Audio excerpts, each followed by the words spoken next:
Iya itu, jadi bahkan kita udah terangin bahwa Jokowi itu memanfaatkan popularitas dia itu bukan karena kapasitas dia sebagai seorang negarawan atau sebagai politisi, tapi ya, karena disodorkan angka-angka oleh lembaga survei kan.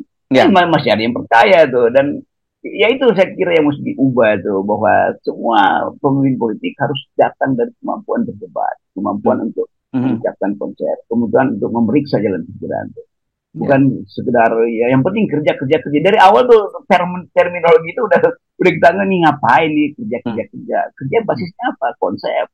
Nah hmm, itu kemudian banyak yang masih mengkritik bahwa FNN, Heru Subenor, Rocky Gerung, Refli Harun hanya bisa hmm. memberi kritik, kenapa nggak memuji? Oh, kita memilih jadi kritisi kok, kenapa dia disuruh jadi pemuji? Ya, ya, Para ya, ya. pemuji justru yang dibodohi oleh Jokowi itu. Jadi Hmm, sebetulnya mesti ada semacam keketatan berpikir. Seseorang memilih menjadi pengkritik, jangan minta dia jadi pemuji. Demikian sebaliknya, seseorang yang menjadi pemuji, biar dia memuji sampai dia hangus saling memuji di antara mereka kan. Jadi hmm. etika itu mesti ada tuh. Jangan kalau saya kasih kritik, saya diminta cari solusi. Ya kalau saya kasih solusi itu artinya saya nggak perlu kasih kritik. Jadi Ya, ya, ada orang yang memang fungsinya memberi kritik, ada yang memberi solusi itu, ada yang menjadi pencaci, ada yang menjadi pemuji. Semua ya, itu adalah profesi dengan tanggung jawab dan dengan keinginan untuk membesarkan, memperbaiki bangsa ini kan.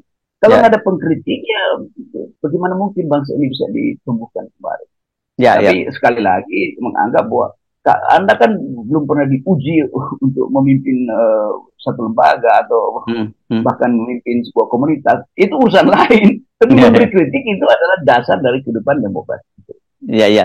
Dan nah, saya kira ini ada beberapa faktor yang kita mulai-mulai bisa petakan begitu. Salah satunya yang saya kira juga membahayakan demokrasi kita adalah keberadaan lembaga-lembaga survei yang pada masanya Pak Jokowi itu mereka seperti mendapatkan tuan yang baik begitu ya. Dan saya kira ini setelah Pak Jokowi pergi, mereka pasti akan mencari tuan baru juga yang bisa seperti Pak Jokowi. Kita bisa simpulkan bahwa kemampuan kita untuk menghasilkan kembali Indonesia yang berpikir memang memerlukan pengorbanan, dan pengorbanan ini memang berat. Selama 9 tahun kita kehilangan kemampuan berpikir kritis.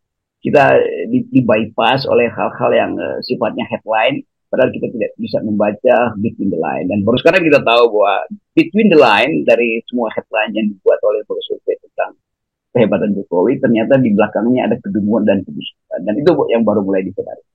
Jadi Yes. sekali lagi, mari kita mulai menabung kembali akal sehat supaya bangsa ini tidak didungukan oleh pemimpin-pemimpin yang mengikuti pola Jokowi.